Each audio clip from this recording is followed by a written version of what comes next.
Comme nous l'avons vu précédemment, les attributs d'enrêtement d'action est une option de rappement vraiment performant pour vous aider dans votre segmentation et de bien comprendre votre clientèle pour être en mesure de la segmenter et de bien faire un bon plan marketing. Alors, il y a beaucoup d'attributs qui sont déjà créés dans le système.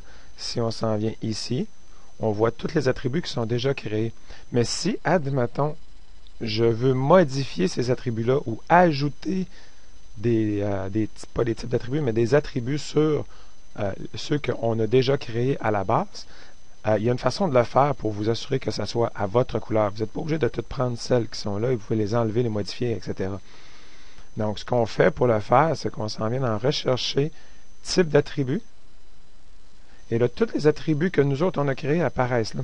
Donc, si je veux ajouter, par exemple, dans AB et loisirs, des types de loisirs, il va apparaître à l'écran ici, AB et loisirs. Ceux que j'ai, les attributs sont la chasse, le golf, la pêche, mais il y en a une panoplie que vous pourriez ajouter ici. Tout ce que vous avez à faire, en fait, c'est bouton de droite, nouveau, et là, ce que vous voulez ajouter, c'est un attribut. Vous voulez ajouter un attribut et vous allez pouvoir le nommer, par exemple, badminton.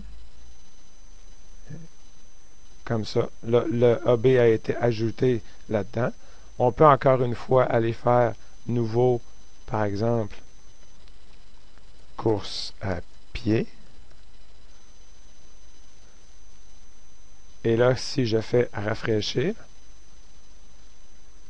à ce moment-là, celle que j'ai ajoutée ici se retrouve là et vous allez être en mesure, à ce moment-là, lorsque je serai sur un client, nouveau type d'attribut,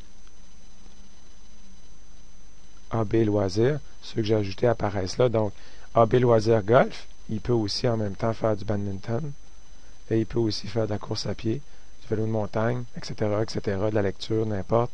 Et là, du macramé ou tout ce que vous voudrez que vous allez pouvoir ajouter. Et chaque client peut avoir plusieurs types d'attributs sans aucun problème. Et ça va très loin dans les types d'attributs. Je vous recommande sincèrement de réfléchir fortement à la façon que vous allez pouvoir, à toutes les fois que vous allez tomber sur un client, surtout si c'est un client important pour vous dans votre segmentation, de le garnir le plus possible de qualificatifs au niveau des attributs pour vous assurer d'avoir une liste de possibilités en bas ici qui va vous permettre de segmenter dans le futur. Alors, les attributs, c'est vraiment très, très, très, très puissant et je vous invite à aller plus loin là-dedans.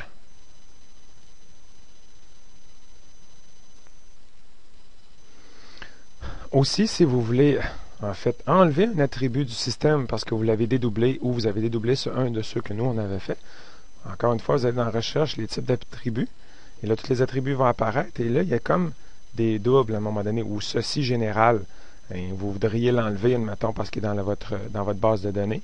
Vous cliquez sur OK, il apparaît sur le bureau, et c'est simple. Bouton de droite, enlever du système. Cette action supprime définitivement l'objet ceci général. Êtes-vous sûr? Oui, paf, il est plus dans le système. Et c'est la même affaire comme il y a dans le type d'attribut investissement réel dans le mien. Ici, j'en ai deux, là, investissement réel. Fait que si je clique sur le premier, qui est normalement le premier qui a été créé, ben ailleurs, annuel, aucun, mensuel, c'est pas ça que je voulais.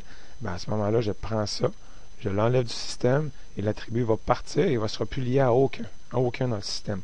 Donc, de cette façon-là, vous êtes en mesure de faire le ménage de vos types d'attributs. Quand vous posez la question dans notre système, c'est simple, c'est bouton de droite.